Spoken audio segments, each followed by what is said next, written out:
Welcome back to a family business podcast. Today, we are going to talk about the seasons of real estate.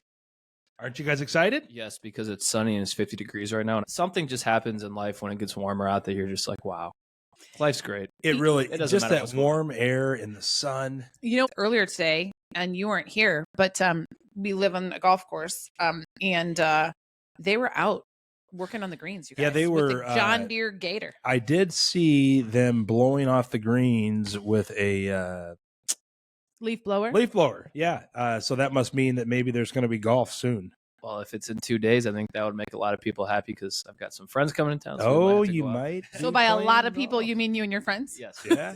Well, we will be over there on that deck watching you guys. That's How right. is that? No, we won't. We No, have it- listing appointments and we probably have a won't be. fundraiser, and no. Yeah, we probably won't have a whole lot of time. But all right, so let's get to the seasons. So like spring, summer, fall, winter. well, kind of. So Okay, let's go. we're going to start with, when is the best time to sell your home? When you need to sell. Anytime.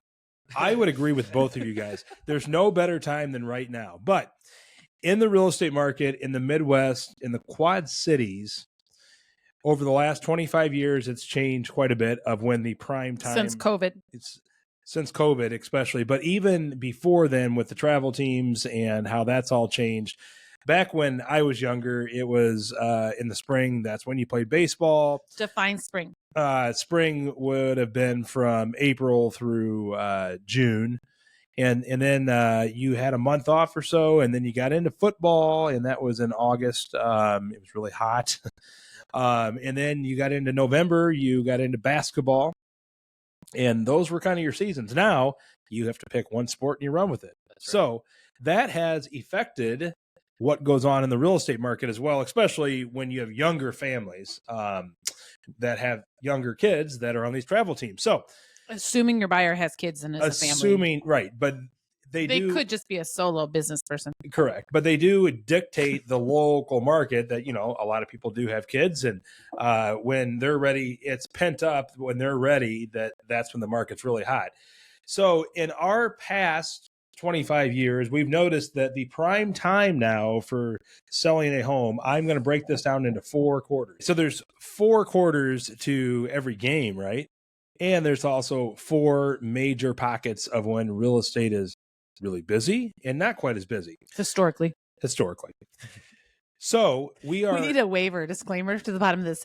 These seasons and dates are fluid every year, but this is our crystal ball from the last so many years of expertise. what we have noticed. So we have noticed that rather than summertime, which was when I got into the business, starting in May, June, July, August, that was a really busy time. That has actually gone backward due to all these travel teams. And the hot market, or the prime time market, starts now in late February. As long as we don't have 1 million pounds of snow. Right. But the real prime is March, April, and May. So let's kind of talk about like what happens. Like, I'm ready right now that I want to get my home on the market. When do I have to have it on by? Right now at the end of February? Yes. Well, again, I think that depends on when you want to move. Like, we have a lot of sellers right now, and this goes back to having an experienced agent or be working with an agent who has mentors and team members and people that are around them that can help them with these questions to advise you appropriately while they continue to grow and learn. Is that it depends on when your seller, you know, our question always, in a perfect world, like, when do you want to be moved, right? So a lot of people are like, you know, hey, you know, June 1st. Okay, well, then you really kind of need to be on the market 90 to 120 days prior to then, or at least be in the process, right? So like, you know, 30 days of like, and it can go faster than this. We're not saying it takes 30 days to list your home, whatever it is. But you know, you need to be interviewing agents, you know, about 120 days out, picking an agent. Hopefully that agent goes through market prep, you know, situations with you to get you prepped and ready for the market, pricing strategies and all those things. And then, you know, coming soon and all that. Yeah. Is that your question? Yeah, that's exactly Hold my on, question. PT has something to add to that. Go ahead, PT. Well, and I think this will answer your question as well. Is so one date that we're, I think, kind of taking consideration coming up with, and it seems, and this is so weird because wasn't a thing when I was going through high school or college, but spring break is coming up in March. So you have to take that in consideration that a lot of people will not be in town or focused on that.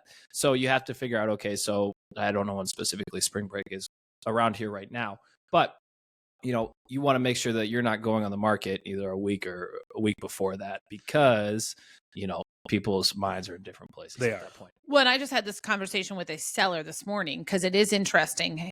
You are correct. The majority of the past years, it is not the best week, but we have had some years where it's been crazy busy. And I don't really, we try to pinpoint what the factors are. So I think that goes back to also utilizing coming soon, right? If you're someone and you're not sure, or you are flexible and when you can go live and start showings and need to move, well, go into coming soon right about now-ish, so you can kind of test the market and see how many inquiries you get. And if you have agents that have buyers coming in, because some buyers do use the week of spring break as a home buying trip, if they have buyers coming in for that, they're going to reach out to you when they see that it's incoming soon. So it's just, there's so many variables. There are a lot of variables, but wouldn't you all agree that once we get that week past spring break, like that is like prime time real estate market, when a lot's coming on the market, a lot of buyers out there and lots of activity. Depending on how Easter falls, yes. Yeah, true. Yeah. When is Easter this year? It's a little later this year. It's end of the month. Yeah. So, but yeah, I think that's something. I mean, yeah, it all, at the end of the day, it all falls down to when do you need to be somewhere, right?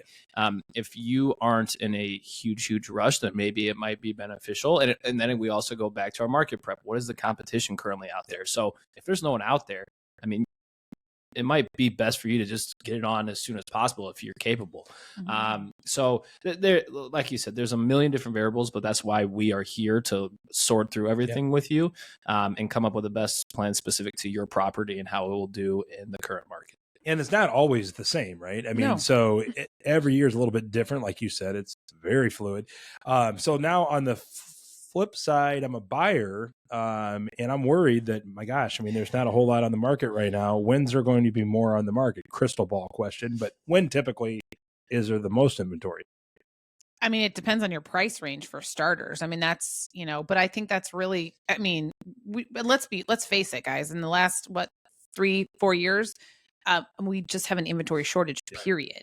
So my initial is, if you're a buyer, and I just heard this somebody on a podcast yesterday, if you're a buyer and you're looking for a new home and you want to buy a new home, or you need to buy a new home, you should buy the home when you find the home that you want to buy. You should not base it on any other factors.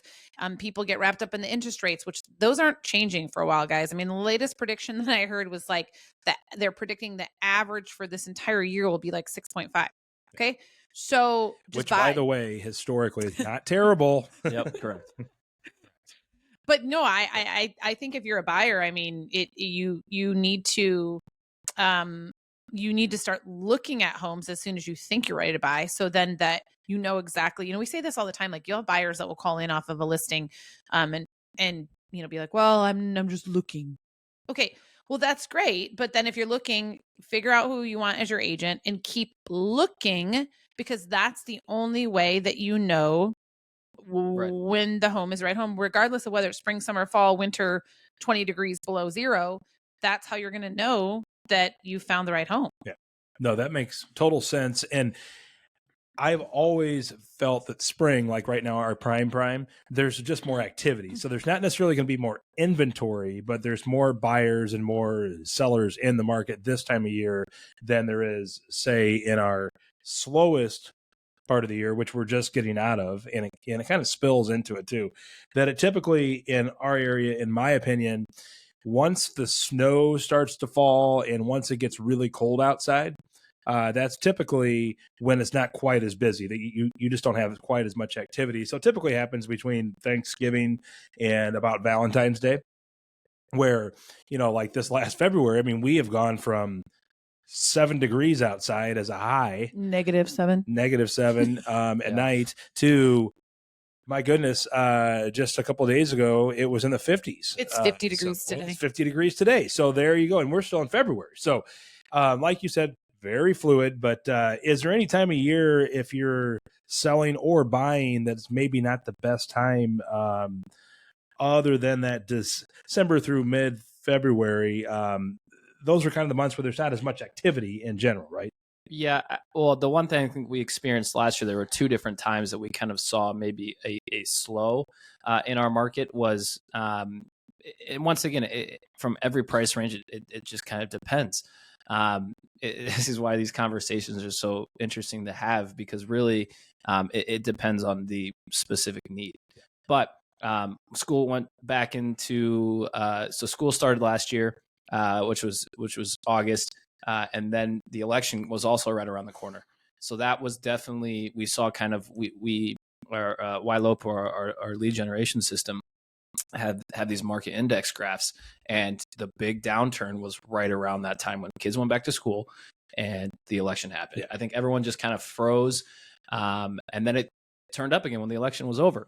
So it's like, it's just those little placements throughout the year that you just have to be aware about. I mean, like Andrea said, I mean, sometimes there's 2 sides to a coin, right? I mean, yes, there are people leaving, but there's also people visiting too.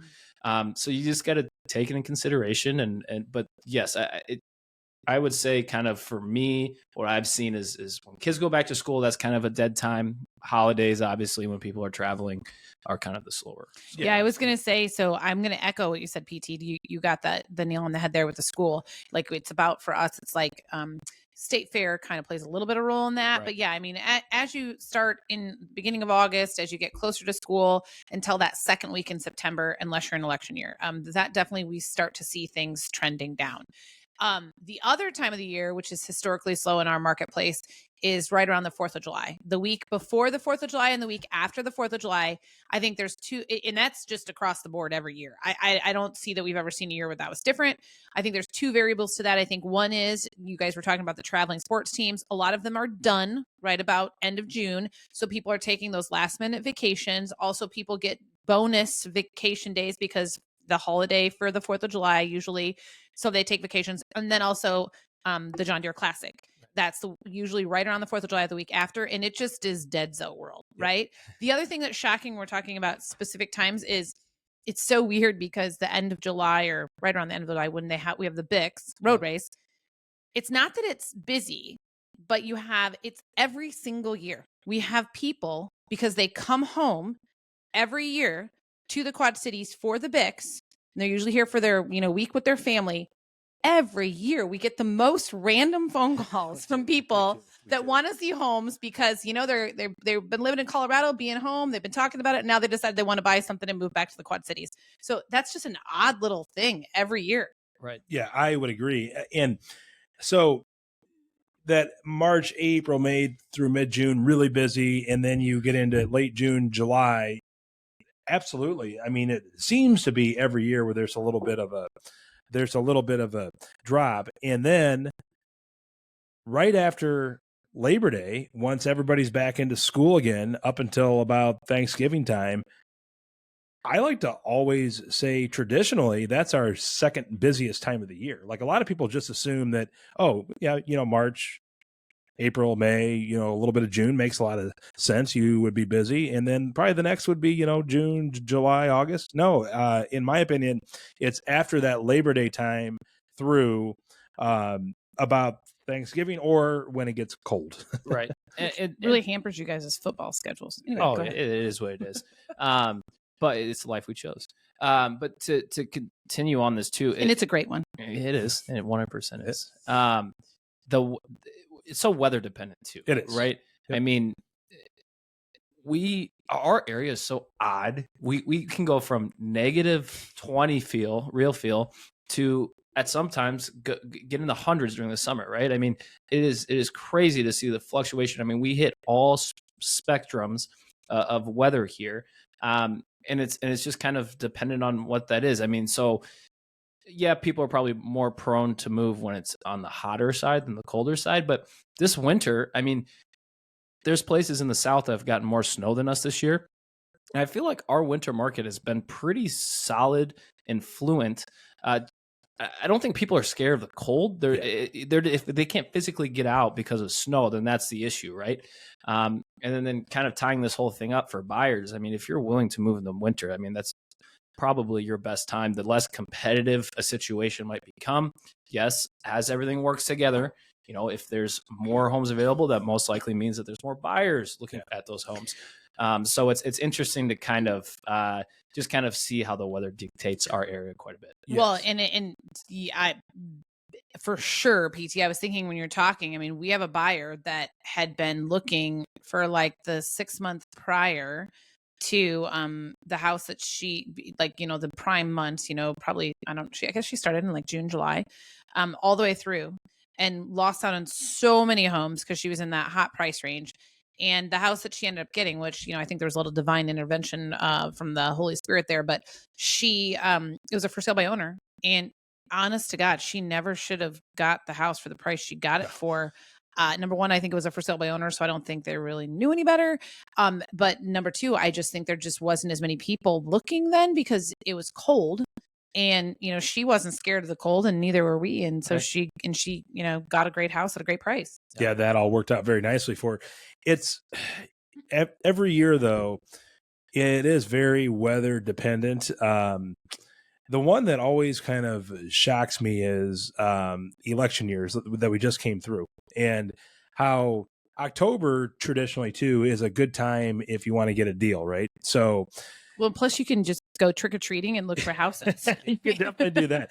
But or you can pick up buyers that you're trick-or-treating at your front door. If they like your neighborhood, then they move in, right? Exactly. And usually end of October, early November is a good time that a lot of people, if their house is still on the market and it's been on since the spring or the summer, I mean, that's a good time to pounce on those. And this year was even more so like that we had the election that everybody was holding back. So I felt like November through early December this year was incredibly busy for what it normally is. When you say the word pounce, you know what pops in my head? I just can't.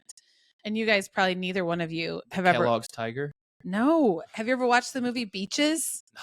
Yeah, with Bette Midler, yeah. And like the little girl, she's singing. She goes, "Pouncer, Pouncer, the Wonder Cat." No, it's been a long time. I was in junior high when that movie came out. So I wasn't even a thought. So moving on, post election.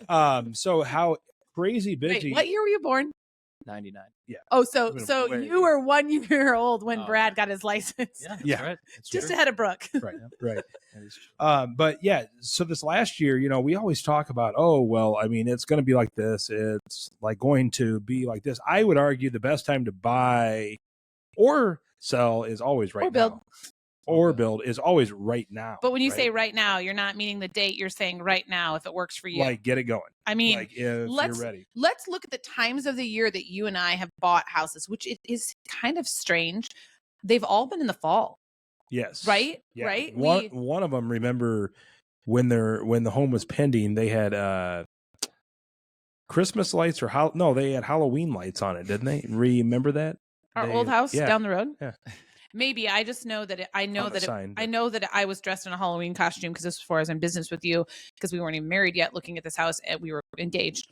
And I was out going to client visits in my Halloween costume, and you said we have to go look at this house, and so then I showed up to look at the house, and I was dressed as, I don't know, because it was end of October, wasn't it, when we made the offer? And then we closed. So going back to what you said, PT, we closed the last day of the year in December. We bought our investment property up north. We closed on that in mid-November. Yep. Windstorm on our way up there, carrying a U-Haul. That was great. And when I bought my condo before we were married, I actually bought that in February, and we actually sold that the year we sold it in January. So we apparently, maybe it's because we're not as busy in those months. Do you think? No, I think here's what the thing is, that the message we want to get across is we want to prepare you to win every single market. There's ways to do it. Yeah. When it's dead, obviously there's more of and when I say dead, it's slower than normal or a down month for us. But we, obviously the advantage is towards the buyer. So, you just have to prepare and position your seller to the best. But every market changes. I mean, look at what we just talked about. we have probably 4 different changes in a market throughout the year. Yeah. You know how volatile and crazy that is? That's why it's so important too. When we're doing price evaluations and current market analysis, I mean, we have to be ultra specific on how far we pull back, because if we're sitting here in the fall and we're pulling 6 months back, it gets pretty close to the spring market, which might have been a little bit better than where you're currently at, right? So it's we want to prepare. We have the systems to help you win in any single market throughout the year. Yeah, no, and I would agree with that. We have these quadrants. Like I always like to call them quadrants when I go on these listing appointments. I just had somebody that was concerned that they will not have their house in the market up until mid-April, and they asked, "Are we too late?" And my answer is absolutely not. That it is a villa too, so the most likely clientele there is not going They're to have. just coming back from Florida, California. Bingo. That's right. And that, that's a different market, right? I Oh, mean, my so it really, from neighborhood to neighborhood, from area to area, Style, that price can even point. Yeah. absolutely. Well, and it's interesting too, PT, going back to what you just said about having the processes and preparing our buyers, even preparing. So 2 things come to mind on that. A few years ago, we had sellers, both like 1 year after another, and they were friends too in the same neighborhood. That's funny. That sold, and the one when they were selling, they didn't want to go live until after Mother's Day. And Brad and I remember like having the conversation. We're like, that's too late. And they're like, well, I don't know. And I'm like, you have to go before then. Like, it just historically speaking, and it goes back to things happening, right? It's kids are getting out of college, their graduation ceremonies, all those things are occurring. So you're not focused on, and it's not that it's a bad time to buy or sell. It's just that typically buyers are not as focused on what's coming on the market. So your house might get missed. Then all of a sudden you're on the market for 2 weeks and then someone thinks that, it's stale. But I remember that because they heeded our advice. They literally accelerated their timeline and got on the market about 2 weeks before they planned to. We sold right away. It was all good. The other one, the next year, just couldn't get out of their own way and was just like, no, we got a garage sale planned. We got, what? Well, we for lack of a better term, missed the market. Our next, my advice would have been to wait to list until, first week, second week of June, but they didn't want to do that. So that's interesting because those were 2 different outcomes, but it's because of our experience that we knew to explain that. The other thing is when we sold our own personal home, the one right before the one we're in now, we weren't planning to sell. Well, we were, but we weren't. And so we're realtors. We're always looking at homes, right? Not anymore though. We're not moving again ever. But until we're in the nursing home. But so we were watching the market. It was an election year. We're watching the market and, we could just kind of see it was coming to just a halt, right? We find the house that we want. It was a long negotiation. We finally get a deal put together. So then we're like fast forward speed to get ours on the market. And it was insane because we went on the market the first week of October. And that first weekend, remember, we left the house for the whole weekend, had showings. Thank God we got a deal put together and we're done, because then it's like you're talking about market index. We just watched it boom. And then it was like that for like 3 months. And I think part of the reason that was the market was so crazy that year up until October. But that's a good point. Like when I talk about what's the best time, well, there really is no best time, but a lot of people think, well, it's August. I want to sell my house this year. I need to get into the market right away. But, like we were just kind of talking about, you're better off almost waiting up until Labor Day or after. That's kind of the next busy time, which is what we did. And we got lucky that, we thought we had plenty of time, but we learned right after we closed on our home that we barely beat the market. Yeah. But so like going back to what you said, PT, like at the end of the day, I mean, we talk about this all the time. Our business is about relationships, right? So you have a relationship with a realtor, you've interviewed them, you've picked that realtor. You need to start having conversations with them, even if you don't think, hey, I'm ready to buy right now or I'm ready to sell right now, but I know I'm going to do it in the near future, because that's going to lead to the conversations of when the best time is for you and your specific situation to go. I mean, we just had a conversation today with a seller that wasn't planning to probably sell for like 2 years. They're in the luxury market. And now just kind of in thinking it through and talking to them and understanding what's happening in the limited inventory, they're probably going to go about a year sooner than they thought they were going to, and they're going to make alternative plans. But that's like, you gotta have those conversations with your realtor. You got to sit down, meet with them, and really start the planning. Yeah. And yeah. I don't think it could ever be too early to start to plan. If you have any inclination of hoping to, either purchase or sell, and, we hear I wouldn't say it's an excuse, but we hear the response quite often is, oh, I'm not going until then. Yeah. Okay. Well, if I'm famous last words. Right. And if I'm sitting here at the end of 2024 and I'm waiting till the spring, well, okay, I can understand that. But the latest that we probably should be starting our preparation is at the beginning of the year. Oh yeah. You like you said, 90 to 120 days. It seems like a lot. But once you start, it flies by. And if you're not prepared, then you're just going to be the time just dust. goes so quickly. Well, and with buyers as agents too, the famous last words are that I'm not ready quite yet, but I'm going to start looking. Well, once they start looking, Correct. you know what's going to happen, right? So you need to get pre-approved too. That's the other thing. So that goes back to your season. I mean, because what if you go in to get pre-approved and it's not for the amount that you think you want to buy a house for? And or what if there's things that your financial person, trusted lender tells you that you should do so that you could, be ready to purchase that home that's in the price range you want to. And, you need 6 months to do that.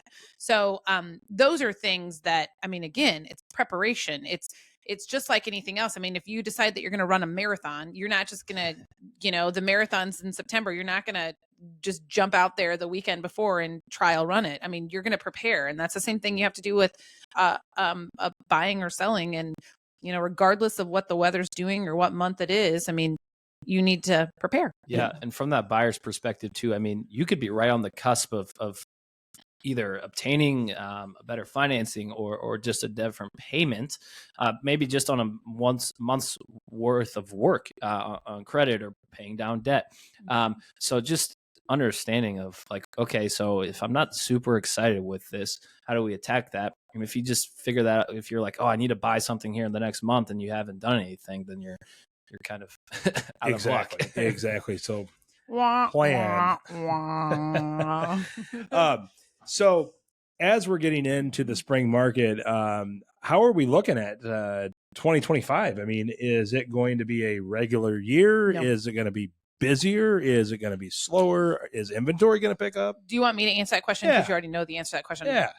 Like you and I personally and our team right now, from everything that we're seeing, like we are literally positioned right now to have the best year we've ever had in 25 years. Personally, and looking at what our team and office agents have going on, like everything is just gearing up to that. We have so much stuff in the funnel right now for listings and buyers that are looking for, I mean, it's just, and stuff we already have pending.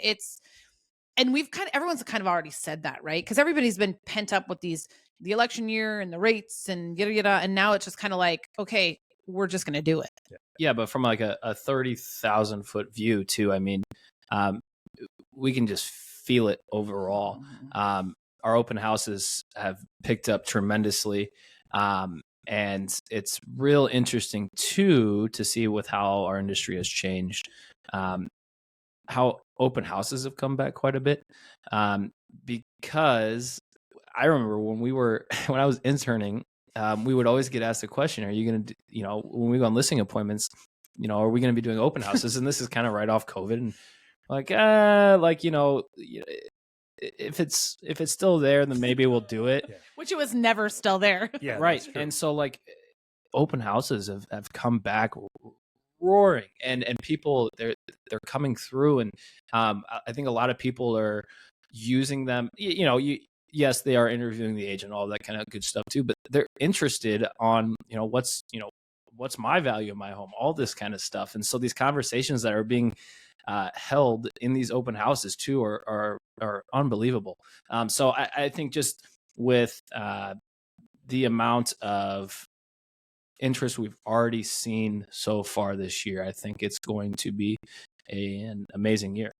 I do too. And going back to the open house traffic, I really think after EBAs became mandatory back in, July in Iowa, August nationally, we've seen an uptick in open house traffic, even in the, like we were just kind of talking quadrants of the year, in all the quadrants, where it used to be kind of like the market went, so did the open house traffic.